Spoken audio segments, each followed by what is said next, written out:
This is part one of a 4-part series called Star Power, Interstellar Cloud.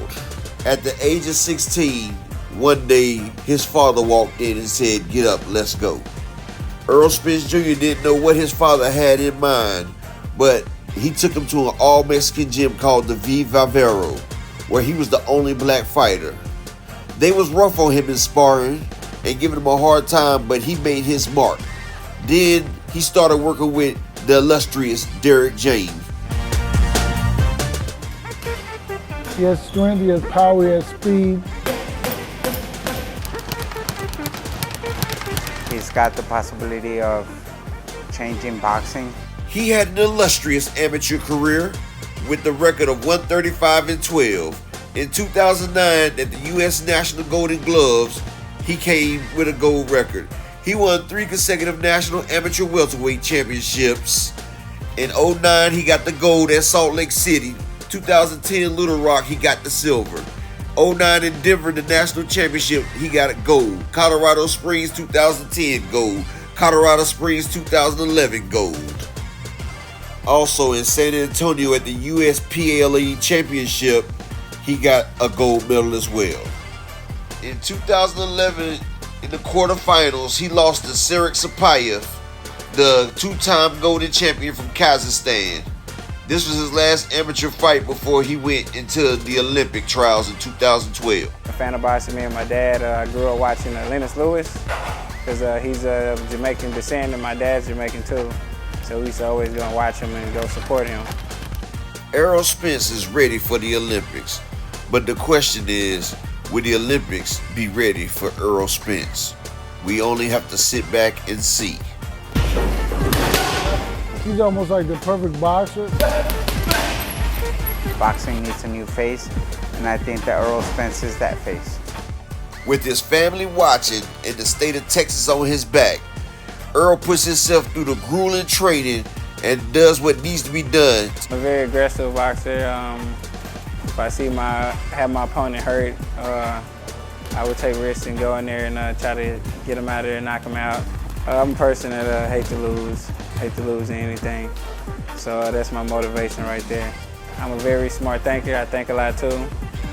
I can read my opponent real well. Just all around, just a boxer punching. My dad woke me up one day. He was like, we going to the boxing gym.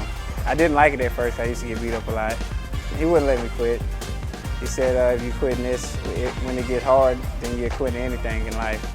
So he made me stick with it, and it turned out to be the best thing I ever done. With the great Derrick James teaching and his father firmly behind him, EROLL SPENCE set off to make history, set out to bring the gold back to the United States. Early in the morning before dawn, he goes out and runs, and late at night, he's the first one in and the last one to leave. He is fully motivated. That's what keeps him different, and it sets him apart from everybody else. Controversy saw EROLL SPENCE march to the goal, stop short. In a fight that he clearly won, even the ref thought he won and raised his hand up first, he was pronounced lost. The governing bodies went back in and changed the decision, but it was too late. The damage was done, and Spence coincidentally lost the next round. After that, he chose to turn pro and set up his national debut as being the greatest welterweight ever. Spence would then subsequently string together 3 more first-round knockouts: Guillermo Ibarra, Eddie Cordova, and Jesus Tavera. In a step-up fight against Emmanuel Larte, he got a unanimous decision where Spence was hit the hardest of his career, where he was rocked. But it didn't have the effect that Larte wanted. All it did was cut the dynamite on, and then Spence exploded on him. First round knockout of Guardo Cruz, a 4th round knockout at Peter Aluch at the Cowboy Dance Hall. Then had 2 fights at the Joint Paradise Casino, 1st round knockout of Raymond Charles, and a 2nd round knockout of Noe Bolanos. A 10 round unanimous decision against Ronald Cruz, and then he subsequently made his debut at the NGM Grand Garden Casino against Francisco Castro, who he then knocked out in the 5th round. Next, he made his Barclays debut, where he knocked out Samuel Vargas in the 4th round. back to the MGM Grand, Phil LaGreco in the 3rd round. People want to see how good Spence really is. They keep calling for the big names, and Spence is on the hunt for the title shot, but the title bearers are not trying to see him.